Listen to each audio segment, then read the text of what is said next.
Israel and Iran trading missile strikes, with Iran firing a fresh wave Monday morning, and Israel warning residents of Tehran to evacuate ahead of new attacks. Here, you're looking at what's left of Iran's Kermanshah missile facility after Israeli strikes. Joining me now for more on this is retired Lieutenant Colonel Daniel Davis. He's a senior fellow and military expert at Defense Priorities, also the host of the Daniel Davis Deep Dive on YouTube. Sir, thank you for being here. Let's start with a little bit of the why, specifically why now? We know Israel has been concerned for a long time about Iran's nuclear program. So what is it that prompted them to initiate this strike late last week? Well, they claimed that they had new intelligence that shows that Iran had made a decision to go to a bomb, et cetera. But of course, we just have to take their word for it because we don't have any evidence of it.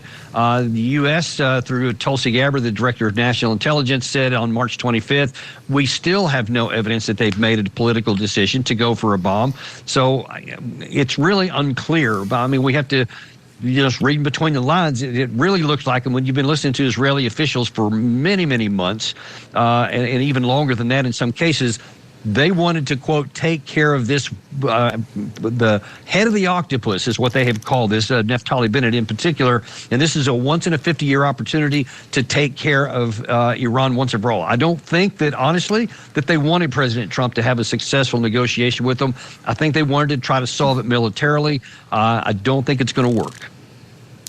Yeah, and a lot of the reporting from that region suggests that there is really no quick end in sight, that what has been going on over the past few days is different than similar skirmishes we've seen between these two nations in the past. What, from what you're seeing, would it take for a ceasefire between these two countries?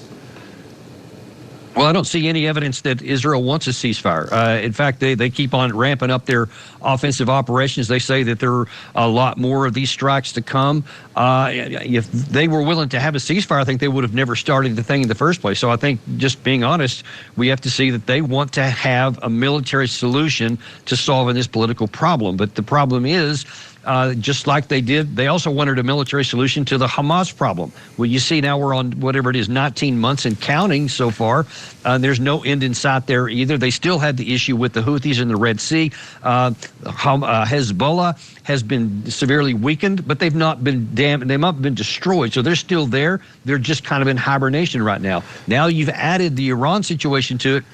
And unless you get, unless this sparks a civil war inside of Iran and causes the opposition to rise up and overthrow the regime, and I think that there's real reason to think that is what the Israeli side is hoping. But if that doesn't work out, then you've got an open-ended conflict now, because you're not going to win a war by a bunch of missiles, and so or drones or any of the other airstrikes, all that. You can create a tremendous amount of damage. You can't win a war if you don't, though, have boots on the ground, and nobody's contemplating boots on the ground on either side here. So you're left with an open-ended situation to where you don't have an obvious or easy exit, because you don't have an achievable military objective. That's the big problem. Yeah, and you mentioned President Trump. Of course, this comes in the midst of the U.S. negotiating with Iran about its nuclear program. We know that the president was hopeful that these negotiations could be successful. Those are now on pause. But what is the U.S. role right now in this conflict? Well, so far, the actual role is we continue to provide Israel with all the bombs, missiles, air defense systems, and interceptor missiles, et cetera, that it needs. We have physically taken part, according to the Pentagon, in shooting down Iranian missiles and drones. So we're actively participating in the defense of Israel. We have not so far taken part in any offensive action, and of course Iran is warning that if we do, that they're going to take our troops under in the Middle East under fire, and that would be really a catastrophic outcome for the United States. If we get sucked into this war, many bad things can happen, and certainly American troops could be killed, because as many of those images you're showing on your screen there of all these Iranian missiles blowing through the air defense capability for Iran, for Israel, we have even less of those capabilities in many of our bases in the area, and would be even more vulnerable than Israel does. If we get into a war with Iran, they do have the capacity to hit our troops, and they would be virtually defenseless against them.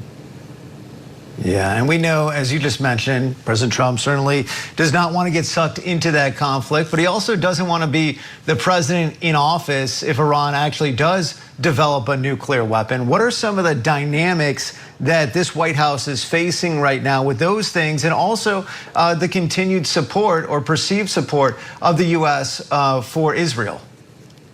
And listen, I mean, you got to be honest and say that the only reason we're in this situation now with Iran is because we got out of the deal we had in place that had put severe constraints on Iran in the 2015 JCPOA, which Trump got out of in 2018.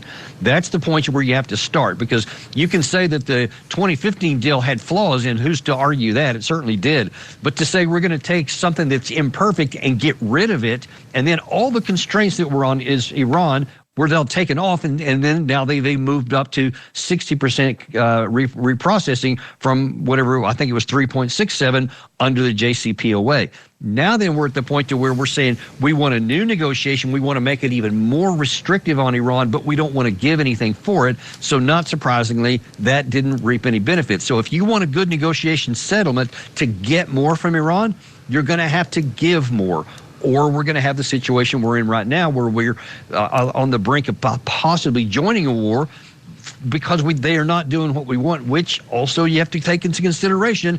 There is nothing in international law that prohibits Iran from having reprocessing capability. It's in the NPT that we're a signatory to. It's legal for any country to have that kind of reprocessing position for their nuclear energy infrastructure, et cetera. You can't demand that they stop it or go to war with them. And that's kind of what we're in the process of trying to do.